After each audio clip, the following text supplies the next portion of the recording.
Hello കൂട്ടുകാരെ, എല്ലാവരും സുഖമായി സന്തോഷമായിരിക്കുന്നു എന്ന് വിചാരിക്കുന്നു. അപ്പോൾ ഇന്നത്തെ വീഡിയോയിൽ വളരെ ഇമ്പോർട്ടൻ്റ് ആയിട്ടുള്ള ഒരു ടോപ്പിക്കാണ് ഞാൻ ഡിസ്കസ് ചെയ്യാൻ പോകുന്നത്, നിങ്ങളുടെ കരിയർ അല്ലെങ്കിൽ പാഷൻ. ഓക്കെ, എസ്പെഷ്യലി സ്ത്രീകൾ ആഫ്റ്റർ 30. ഓക്കെ, നിങ്ങളൊരു കരിയർ ബ്രേക്ക് എടുത്തിട്ടുണ്ട്, കല്യാണം കാരണം അല്ലെങ്കിൽ കുട്ടികൾ വളരുന്നത് കാരണം ഒരു കരിയർ ബ്രേക്ക് എടുത്തു കഴിഞ്ഞാൽ പിന്നെ ആകെ ഒരു കൺഫ്യൂഷനാണ്. മെയിൻലി എന്താണെന്ന് വെച്ചാൽ വീട്ടുകാര്യങ്ങളും കുട്ടികളെ നോക്കാനുള്ള ടൈമും അതോടൊപ്പം തന്നെ ഒരു കരിയർ സ്റ്റാർട്ട് ചെയ്യണത് എങ്ങനെയെന്നുള്ള ഒരു കൺഫ്യൂഷനിലാണ് പലരും. ഞാനും ഇത് ഒരു അവസ്ഥയിൽ കൂടെ പോയിട്ടുണ്ടായിരുന്നു. അപ്പോൾ എൻ്റെ എക്സ്പീരിയൻസ് വെച്ചിട്ടും ഞാൻ ഒബ്സർവ് ചെയ്തതിലും വെച്ച് എനിക്ക് കുറച്ച് കാര്യങ്ങൾ ഷെയർ ചെയ്യാനുണ്ട്. നിങ്ങൾ 3 കാര്യങ്ങൾ കൺസിഡർ ചെയ്യുക. Okay, when you are restarting A career. അപ്പോൾ ആദ്യം നിങ്ങൾ മെയിനായിട്ട് പൈസയ്ക്ക് വേണ്ടി അല്ലെങ്കിൽ കൂടെ, ഓക്കെ, പൈസയ്ക്കാണ് എല്ലാവരും വർക്ക് ചെയ്യണത് എങ്കിലും അത് പ്രയോറിറ്റി ആയിട്ട് വെക്കാതെ നിങ്ങളുടെ പാഷൻ, നിങ്ങളുടെ ഇൻട്രസ്റ്റ് എന്താണ്, കീൻ ഇൻട്രസ്റ്റ്, അത് സക്സസ്ഫുൾ ആവോ ഇല്ലയോ അതൊന്നും നിങ്ങൾ ആലോചിക്കേണ്ട. ഓക്കെ, ഒരു ജോലിക്ക് അപ്ലൈ ചെയ്യുക അല്ലെങ്കിൽ നിങ്ങളുടെ തന്നെ ഒരു സ്വയമായിട്ട് ബിസിനസ് സ്റ്റാർട്ട് ചെയ്യണം, ഫ്രീലാൻസിങ് സ്റ്റാർട്ട് ചെയ്യണമെങ്കിൽ എന്താണ് നിങ്ങളുടെ കോളിംഗ്. ഓക്കെ, അപ്പോൾ പലരും പറയും എനിക്കറിയില്ല എനിക്ക് എന്തിലാണ് ഇൻട്രസ്റ്റ്, ഞാൻ പഠിച്ച സബ്ജക്റ്റിൽ നിന്ന് ഞാൻ കുറേ ബ്രേക്ക് എടുത്തു, എനിക്ക് റീസ്റ്റാർട്ട് ചെയ്യാൻ ബുദ്ധിമുട്ടാണ്, അല്ലെങ്കിൽ ഇപ്പോൾ കുറേ കാലങ്ങൾ കഴിഞ്ഞിട്ട് എനിക്ക് തന്നെ മനസ്സിലാവുന്നില്ല എൻ്റെ പേർപ്പസും ഇത് പലരും ഫേസ് ചെയ്യുന്ന ഒരു കോമൺ പ്രശ്നമാണ്, നിങ്ങൾക്ക് മാത്രം ഉള്ളതല്ല. അപ്പോൾ അങ്ങനെയാണെങ്കിൽ ബ്രോഡായിട്ട് നമുക്ക് കരിയറിനെ 3ആയിട്ട് തരംതിരിക്കാം. ഓക്കെ, ഒന്ന് എസ്തെറ്റിക്സ്. ചിലവർക്ക് ഈ സൗന്ദര്യം അല്ലെങ്കിൽ ഭംഗി, ഓക്കെ, അത് എന്ത് കാര്യത്തിലും ആവാം, ഫാഷൻ മാത്രമല്ല.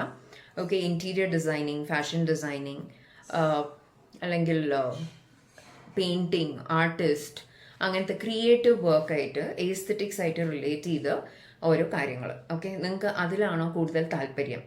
ഓക്കെ, ഡ്രസ്സിങ്, മേക്കപ്പ്, ബ്യൂട്ടി, അങ്ങനത്തെ ഇൻട്രസ്റ്റ് ഉള്ളവരാണോ? ഓക്കെ, എസ്പെഷ്യലി ടീനേജ് ഇയേഴ്സ് ഉള്ള സമയത്ത് നിങ്ങൾ keenly observing beauty and aesthetics around അങ്ങനെ ഒരു പേഴ്സണാലിറ്റി ആണോ നിങ്ങളുടെ എന്നുള്ളത് നിങ്ങൾ ഐഡൻറ്റിഫൈ ചെയ്യുക. Okay, second one is related to intelligence. Okay, അപ്പോൾ അത് വരുമ്പോൾ research, IT, engineering, okay, finance, അതൊക്കെ കൂടുതൽ നിങ്ങൾക്ക് ബുദ്ധി ഉപയോഗിച്ച് ചെയ്യേണ്ട കാര്യങ്ങളാണ്. ഓക്കെ, അപ്പോൾ ബ്രെയിൻ അല്ലെങ്കിൽ ഹെഡ് പീപ്പിൾ എന്ന് പറയും. കൂടുതൽ ഇൻ്റലിജൻസ്, അനാലിറ്റിക്സ്, റിസർച്ച് ഫെസിലിറ്റി അങ്ങനെയൊക്കെ ഉള്ള കരിയറാണോ നിങ്ങളുടെ ഇഷ്ടം, നിങ്ങൾക്ക് അതിലോടാണോ കൂടുതൽ ചായ്വ്, അതിലാണോ കൂടുതൽ താല്പര്യമെന്ന് നിങ്ങൾ ഐഡൻറ്റിഫൈ ചെയ്യുക. മൂന്നാമത്തേത് ഹാർട്ട് പീപ്പിൾ. ഓക്കെ, നിങ്ങൾ കൂടുതലായിട്ട് മറ്റുള്ള മനുഷ്യരുമായിട്ട് ഇടപഴകാൻ, മോർ സോഷ്യൽ. ഓക്കെ, അത് ഹോസ്പിറ്റാലിറ്റി ഇൻഡസ്ട്രി ആവാം, നിങ്ങൾ കൂടുതൽ ഇമോഷണലാണ്. ഓക്കെ, അപ്പോൾ ടീച്ചേഴ്സ്, ഡോക്ടേഴ്സ്, ഓക്കെ, അവരൊക്കെ കൂടുതൽ ആൾക്കാരായിട്ട് ഇടപഴകാനും അവരുടെ പ്രോബ്ലംസ് സോൾവ് ചെയ്യാനായിട്ടാണ് മുന്നോട്ട് വരുന്നത്. ഇപ്പം എൻ്റെ കരിയർ എടുത്ത് നോക്കുകയാണെങ്കിൽ I mean to counselling, coaching, training. Okay, അപ്പോൾ നമ്മളൊക്കെ അപ്പോൾ ഹാർട്ട് പീപ്പിളായിട്ട് ഐഡൻറ്റിഫൈ ചെയ്യാം. ഓക്കെ, നമുക്ക് കൂടുതൽ മറ്റുള്ളവരുമായിട്ട് സമയം സ്പെൻഡ് ചെയ്യണത് ഇഷ്ടമാണ്, അവരായിട്ട് സംസാരിച്ച് അവരുടെ പ്രോബ്ലംസ് സോൾവ് ചെയ്യാം. ഓക്കെ, അങ്ങനെ ഒരു ഹാർട്ട് ടു ഹാർട്ട് കണക്ഷൻ സ്ഥാപിക്കാൻ നമുക്ക് ഇഷ്ടമാണ്. അപ്പോൾ ഇതാണ് 3 കാറ്റഗറീസ്. ഓക്കെ, ഒന്ന് എസ്തെറ്റിക്സ്, പിന്നെ ബ്രെയിൻ റിലേറ്റഡ്, ഇൻ്റലിജൻസ് റിലേറ്റഡ്, അല്ലെങ്കിൽ heart related, heart people. Okay, അപ്പോൾ ഇതിൽ നിന്ന് നിങ്ങൾ ഏത് പേഴ്സണാലിറ്റി ആണ് എന്ന് നിങ്ങൾ കണ്ടുപിടിക്കുക. ഇതിൽ വേറൊരു കാര്യം ശ്രദ്ധിക്കേണ്ടത്, ഇപ്പോൾ ഹാർട്ട് പീപ്പിൾ ആണെങ്കിൽ അവർ 100% ഹാർട്ട് പീപ്പിൾ ആയിരിക്കില്ല.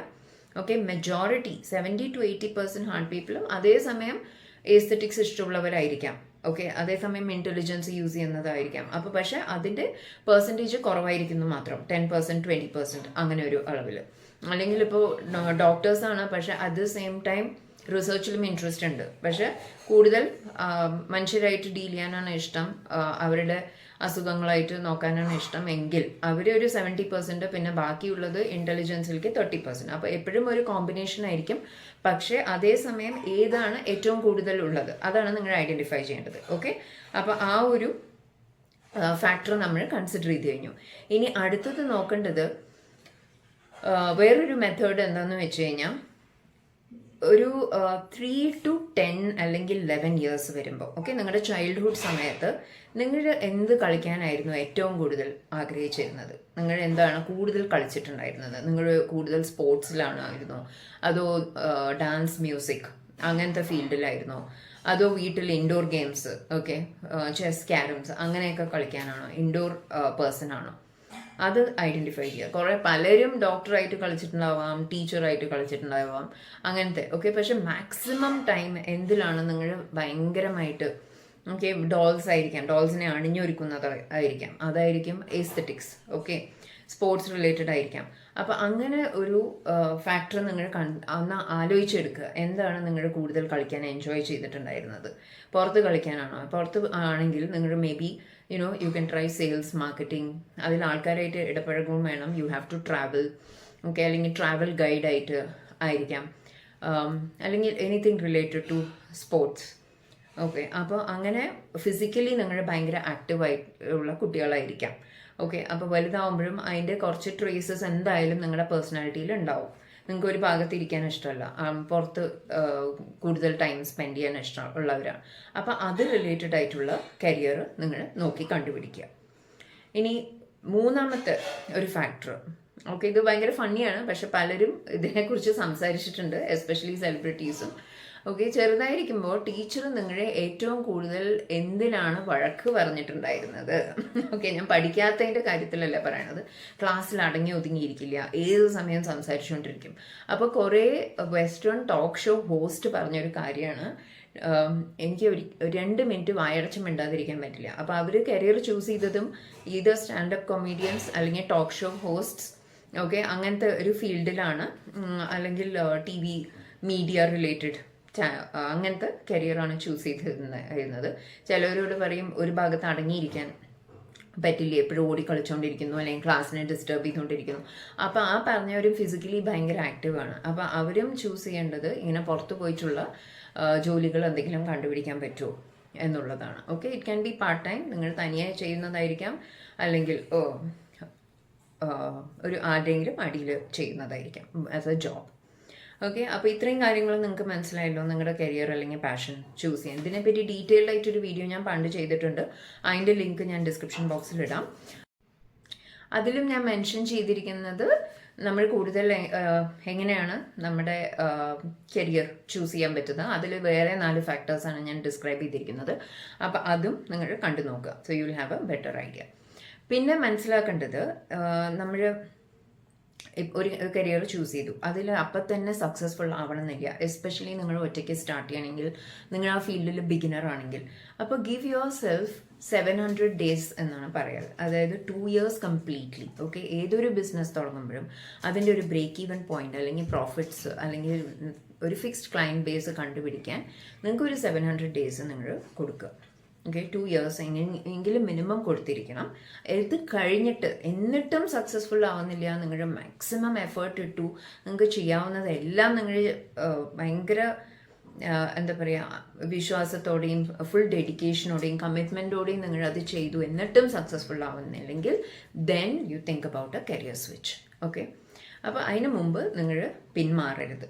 ഓക്കെ, കാരണം ഒരു ബിഗിനറിന് എക്സ്പേർട്ട് ആവാൻ കുറച്ച് ടൈം എടുക്കും.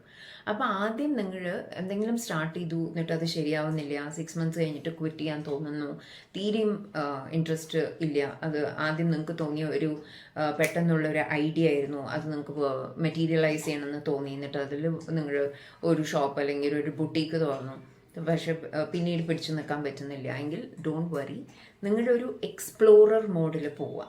ഓക്കെ, കാരണം നിങ്ങൾ യു ഷുഡ് ട്രൈ.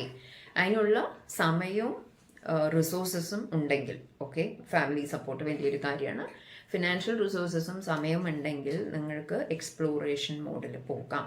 കാരണം ഞാൻ എടുത്ത് നോക്കുകയാണെങ്കിൽ തന്നെ ഞാൻ വേരിയസ് കരിയറിൽ കൈയിട്ട ഒരാളാണ്. സ്റ്റാർട്ടഡ് വിത്ത് കസ്റ്റമർ സർവീസ്, പിന്നെ ടീച്ചറായി, പിന്നെ ട്രെയിനിങ് ആയി, പിന്നെ ഒരു ലൈഫ് കോച്ചായി. ഓക്കെ, അപ്പോൾ ചിലവർക്ക് എക്സ്പെരിമെൻറ്റ് ചെയ്യാനും എക്സ്പ്ലോർ ചെയ്യാനും ഇഷ്ടമാണ്. അപ്പോൾ വെറുതെ കരിയർ സ്വിച്ച് ചെയ്യണു അല്ലെങ്കിൽ ഷിഫ്റ്റ് ചെയ്യണു എന്നൊക്കെ ചുറ്റുള്ള ജനങ്ങൾ പറയുമായിരിക്കും. പക്ഷെ നിങ്ങൾ അതിൽ കൂടുതൽ ഇമ്പോർട്ടൻസ് കൊടുക്കരുത്. പക്ഷെ at the same time family support വേണം. ഓക്കെ, അതല്ലാതെ ധിക്കരിച്ച് നിങ്ങളുടെ ഇഷ്ടത്തിന് ചെയ്യാമെന്നല്ല ഞാൻ പറയുന്നത്. ഓക്കെ, അപ്പോൾ നിങ്ങൾക്ക് എന്താണ് ട്രൈ ചെയ്യാൻ തോന്നുന്നത്? ഓക്കെ, അപ്പോൾ അത് ചെയ്യുമ്പോഴായിരിക്കും നിങ്ങൾക്ക് ആ ഗ്രോത്ത് പാറ്റേൺ മനസ്സിലാവുന്നത്. ഓക്കെ, അപ്പോൾ അതിനുള്ള സമയം കൊടുക്കുക. നിങ്ങൾ മെല്ലെ എല്ലാം റിലേറ്റഡ് തന്നെ ആയിരിക്കാനാണ് സാധ്യത. ടോട്ടൽ 360 ഷിഫ്റ്റ് ഉണ്ടാവില്ല. ഓക്കെ, അപ്പോൾ ഞാനും എൻ്റെ കരിയർ എടുത്ത് നോക്കുകയാണെങ്കിൽ എല്ലാം ഹാർട്ട് റിലേറ്റഡ് ആണ്. കസ്റ്റമർ സർവീസ്, ഹോസ്പിറ്റാലിറ്റി, ഓക്കെ, പിന്നെ ടീച്ചിങ്, ട്രെയിനിങ്, അങ്ങനെയൊക്കെ. ഓക്കെ, അപ്പോൾ അതൊന്ന് നിങ്ങൾ ടൈം കൊടുത്ത് നോക്കുക. എന്താണ് നിങ്ങൾ എക്സ്പ്ലോർ ചെയ്യുന്നത്? അപ്പോൾ ആദ്യം തുടങ്ങുന്നത് ഒരു പാഷൻ വെച്ചിട്ടായിരിക്കും. എക്സ്പേർട്ട് ലെവലിൽ ഒരിക്കലും തുടങ്ങാൻ പറ്റില്ല ബിഗിനേഴ്സിന്. അപ്പോൾ ആ പാഷൻ നമ്മൾ ഡെവലപ്പ് ചെയ്ത് എക്സ്പേർട്ട് ലെവലിലേക്ക് എത്തും. എക്സ്പേർട്ട് ലെവലിലേക്ക് എപ്പോഴാണ് എത്തുന്നത്? When you start helping other people in the same industry. നിങ്ങളുടെ അതേ ഫീൽഡിൽ മറ്റേ നിങ്ങളുടെ കൂടെ ഉള്ള ആൾക്കാരെ നിങ്ങൾ ഹെൽപ്പ് ചെയ്യുമ്പോൾ, അല്ലെങ്കിൽ വേറെ ബിഗിനേഴ്സിനെ നിങ്ങൾ ഉയർത്താൻ അല്ലെങ്കിൽ പ്രോഗ്രസ് ചെയ്യാൻ നോക്കുമ്പോൾ, that is the time you become an expert. Okay, അപ്പോൾ ഇത്രയും കാര്യങ്ങൾ നിങ്ങൾ ശ്രദ്ധിച്ച് ഒന്ന് കരിയർ ഡിസിഷൻസ് എടുക്കാൻ ഹെൽപ്പ് ചെയ്യുന്ന കാര്യങ്ങളാണ് ഞാനിപ്പോൾ ഡിസ്കസ് ചെയ്തത്. അപ്പോൾ ഇത് നിങ്ങൾക്ക് ഇഷ്ടമായിട്ടുണ്ട്, നിങ്ങൾക്ക് ഫാമിലി അല്ലെങ്കിൽ ഫ്രണ്ട് സർക്കിളിലായിരിക്കെങ്കിലും ഇത് കാരണം ഹെൽപ്പ് ആവും ഒരു കരിയർ ചൂസ് ചെയ്യാൻ എന്നുണ്ടെങ്കിൽ പ്ലീസ് ഷെയർ. ഓക്കെ, സബ്സ്ക്രൈബ് ചെയ്യാത്തവർ പ്ലീസ് സബ്സ്ക്രൈബ്. ഞാൻ ഇങ്ങനത്തെ ടോപ്പിക്സുമായിട്ട് കുറേ വീഡിയോസ് ഇനിയും ചെയ്യുന്നതായിരിക്കും. ഇത് റിലേറ്റഡ് ആയിട്ടുള്ള വേറൊരു വീഡിയോ ഞാൻ ലിങ്ക് ഡിസ്ക്രിപ്ഷൻ ബോക്സിൽ ഇടാം, അതും പോയി കാണുക. So you will get A complete picture. So all the best for your career choices and have a fantastic day. Bye-bye.